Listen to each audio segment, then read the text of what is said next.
डोळ्यानी बघतो ध्वनी परिसतो, कानी पदी चालतो, जिव्हेने रस चाकितो, मधुरही वाचे आम्ही बोलतो, हाताने बहुसाल काम करतो, विश्रांतीही घ्यावया, घेतो झोप सुखे फिरून उठतो, ही ईश्वराची दया. नमस्कार मंडळी, मी प्रकाश पांडुरंग मासाळ. मन आरोग्यम धनसंपदा आपल्या या विचार मालिकेमध्ये पुन्हा एकदा आपलं सहर्ष स्वागत करत आहे.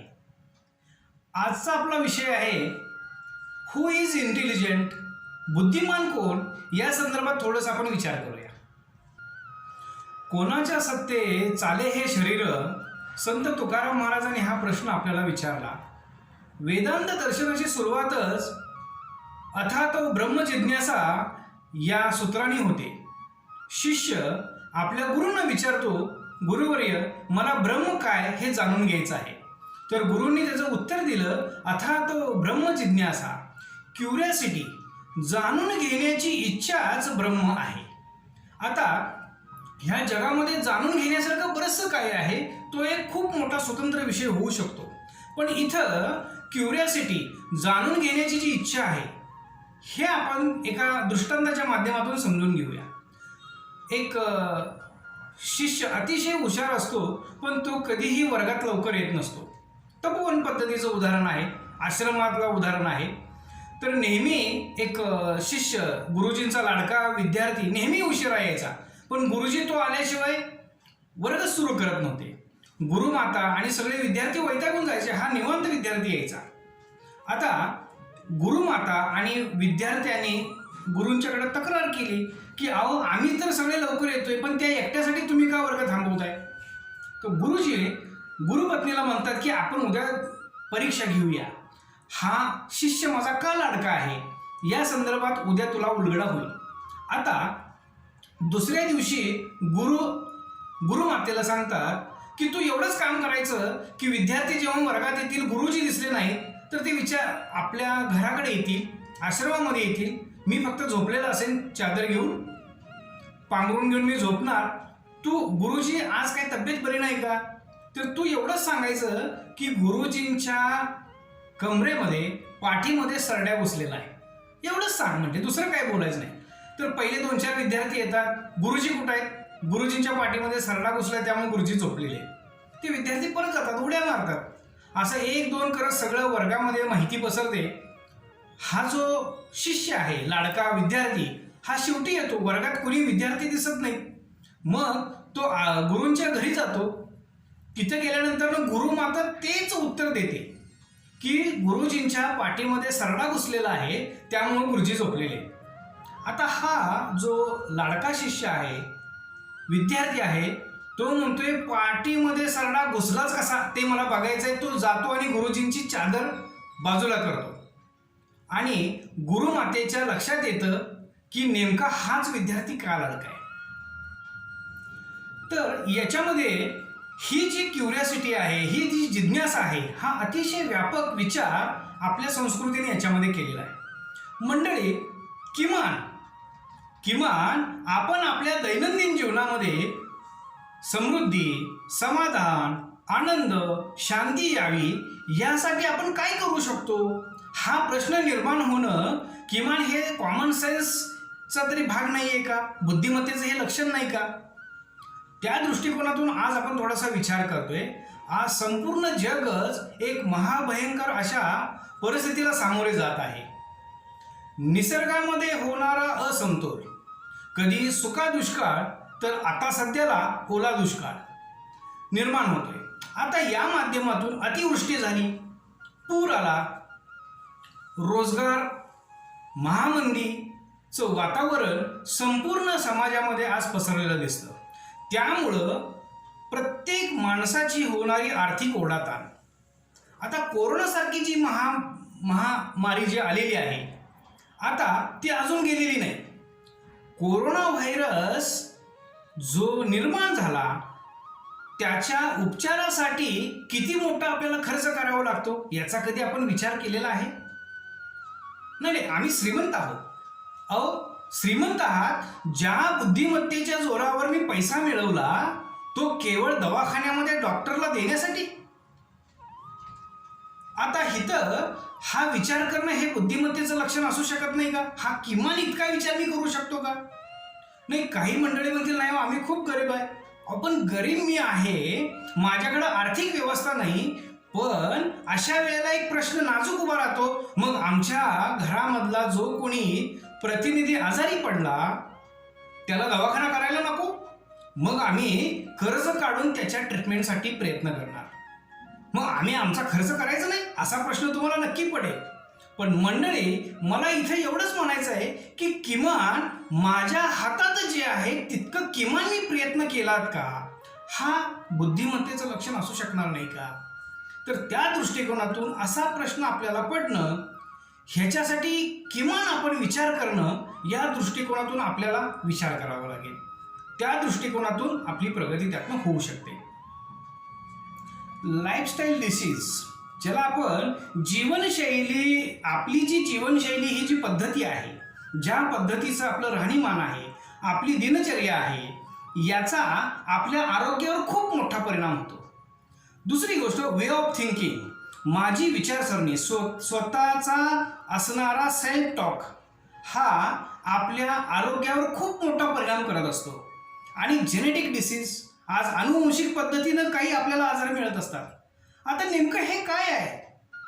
आपले शरीर शारीरिक आणि आर्थिक नुकसान यात होतं की नाही होतं, याचा किमान विचार करणं गरजेचं आहे की नाही?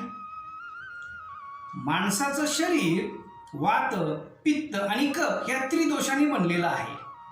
आता प्रश्न असा आहे की माझं शरीर कोणत्या प्रकारामध्ये मोडतं, मला कोणतं कुपथ्य पाळायला हवं, मी कोणत्या विषयाचा संयम ठेवायला हवा, किमान याचा विचार करणं हे बुद्धिमत्तेचं लक्षण नाही आहे का? माझ्या शरीरातले जे अवयव आहेत, त्या अवयवांची काय किंमत आहे याची मला कल्पना आहे, याचा मी कधी विचार केलेला आहे? आता माझ्याकडं प्रचंड पैसा आहे, पण या पैशामधून माझ्या शरीरातल्या अवयवांना मी रिपेरी करून आहे तसं पूर्वपद निर्माण करून देऊ शकतो? हा आपण गंभीरतेनं विचार करण्याचं अत्यंत गरजेचं आहे. आपल्या शरीराची किंमत, आपलं आरोग्य हे आपण सांभाळणं खूप गरजेचं आहे. किमान इतका सेन्स तरी आपल्याकडे असायला हवा की नाही? आपण कष्ट करून उभी केलेली आपली संपत्ती, त्या संपत्तीचा योग्य पुरेपूर उपभोग घेण्यासाठी आपलं शरीर महत्त्वाचं नाही आहे का? किमान जे योग्य आहे, जे हिताचं आहे, ते मी मनानं स्वीकारायला हवे की नको? एका मुलाला बाजारात पाठवलं, त्याला सांगितलं की टोमॅटो, बटाटा आणि कांदा तो खरेदी करून घेऊन ये. तर या महाराजांनी काय केलं? पहिल्यांदा टोमॅटो खरेदी केली, नंतरनं बटाटा घेतला, वर कांदा घेतला, आणि जेव्हा ती पिशवी घेऊन तो मुलगा घरी आला तर त्या टोमॅटोचा खाली ज्यूस तयार झाला होता, सूप तयार झालं होतं. म्हणजे काय की बेसिक माझा कॉमन सेन्स डेव्हलप होणं अत्यंत गरजेचं आहे. आता हा कॉमन सेन्स माझा डेव्हलप व्हायला हवा, माझा मेंदूचा IQ शार्प व्हायला हवा. यासाठी निसर्ग सर्वार्थाने समृद्ध आहे, आपण याच समृद्ध निसर्गाचा अंश आहोत, ही विचारधारा आपल्या संस्कृतीनं आपल्या समोर ठेवली. मंडळी, मला इथं तुम्हाला एक सांगावंसं वाटतं की आमचा IQ, आमच्या मुलांचा IQ डेव्हलप व्हावा, त्याचबरोबर एक सेन्स, कॉमन सेन्स डेव्हलप व्हावा, यासाठी आज अशी कोणती यंत्रणा आपल्याकडे उपलब्ध आहे त्याचा आपण विचार करू शकतो. तुम्हाला जर वाटलं तर तुम्ही नक्की मला एक वेगळा ॲडिशनल काही सोर्स असेल, काही पद्धती असतील तर ते तुम्ही सांगा, नक्की कळवा, की जेणेकरून हे सगळे लोक हे व्हिडिओ बघतील, त्यांच्यापर्यंत हा मेसेज पोहोचेल. तर मंडळी, भारतीय संस्कृतीनं ही विचारधारा दिलेली आहे. वेगवेगळ्या प्रकारची शास्त्रांची, ग्रंथांची, वेदांची, उपनिषदांची जी रचना केली, आपल्या लोकांचा, माणसांचा IQ डेव्हलप व्हावा, याच दृष्टिकोनातून तल्लख बुद्धी निर्माण व्हावी, कॉमन सेन्स डेव्हलप व्हावा, या दृष्टिकोनातून आपल्या ऋषींनी, संतांनी, आपल्या पूर्वजांनी विचार मांडलेले आहे. तर त्याच दृष्टिकोनातून आपण अंतर्मुख होऊन सेल्फ इंट्रोस्पेक्शन करून विचार करणं अत्यंत गरजेचं आहे. तर या पद्धतीनं जेव्हा आपण आपल्या बुद्धीला जेव्हा घासायचा प्रयत्न करू, पठण करण्याचा प्रयत्न करू, पाठांतर करू, त्या सूत्रांचा, त्या श्लोकांचा अर्थ समजून घेण्याचा प्रयत्न करू. अहो, इथं मला एक विषय सांगावासा वाटतो. भागवत ग्रंथाची जी व्यास ऋषींनी रचना केली, भागवत ग्रंथ जो आहे, तर याच्यामध्ये हजारो वर्षापूर्वी कलियुगामध्ये काय होणार, भविष्यामध्ये काय होणार, माणसाचा संबंध कसा असणार, पुरुषाचा विचारधारा काय असणार, स्त्रीची विचारधारा काय असणार, कुटुंब व्यवस्था, समाज व्यवस्था, ह्याचं एक चित्रीकरण त्याच्यामध्ये मांडलेलं आहे. अहो, तुम्हाला ते वाचताना असं वाटेल की अरे आत्ताच कुणीतरी लिहिले की काय हे बघून सगळं. इतका प्रगल्भ आणि व्यापक असा विचार होता. तर याच माध्यमातून आपण आपला IQ डेव्हलप करू शकतो. त्याच्यावर अजून अनेक पद्धतीने आपण भविष्यात बोलत राहणारच आहोत. आपण त्याच्यावर पुढे नक्की विचार करूया.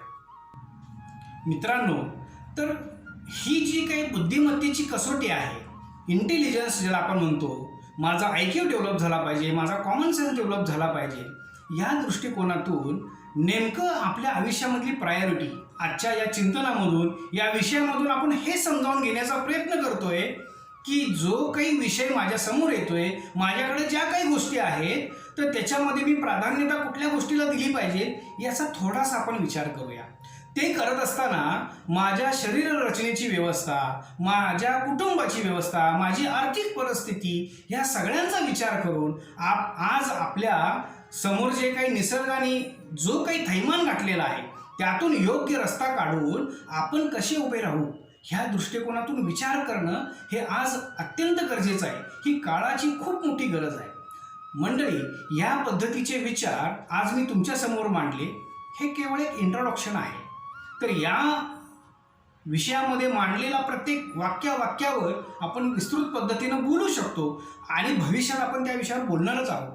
आता या दृष्टिकोनातून या विषयासंदर्भात तुम्हाला जे वाटतं ते तुम्ही कॉमेंट्सद्वारे नक्की कळवा, जेणेकरून आपल्या सर्वांच्यापर्यंत तुमचे विचार पोहोचतील. तर हा व्हिडिओ जर तुम्हाला आवडला तर नक्की तुमच्या जवळच्यांना तुम्ही शेअर करा. प्रत्येकजण आज या दृष्टिकोनातून अंतर्मुखून विचार करेल. या विचारांची अत्यंत गरज आहे. आता याच्यासाठी काय करायचं आहे आपल्याला? आपल्या जवळच्या काही लोकांना फक्त हे शेअर करायचं आहे. तर तुम्ही नक्की ते शेअर करा. लोकांच्यापर्यंत हे विचार पोचू दे. कॉमेंटद्वारे तुम्ही पण द्या, जेणेकरून मला पण त्याच्यामध्ये एक उत्साह वाटेल, चैतन्य वाढेल की बाबा यस, आपण जे करतोय ते लोकांच्यापर्यंत पोचतंय. तुम्हाला आवडतंय न आवडतंय ह्याच्याबद्दलची निखळ तुम्ही पोचपावती दिली तरी पण नक्की मला आवडेल. पुढच्या व्हिडिओमध्ये आपण परत भेटूया. धन्यवाद.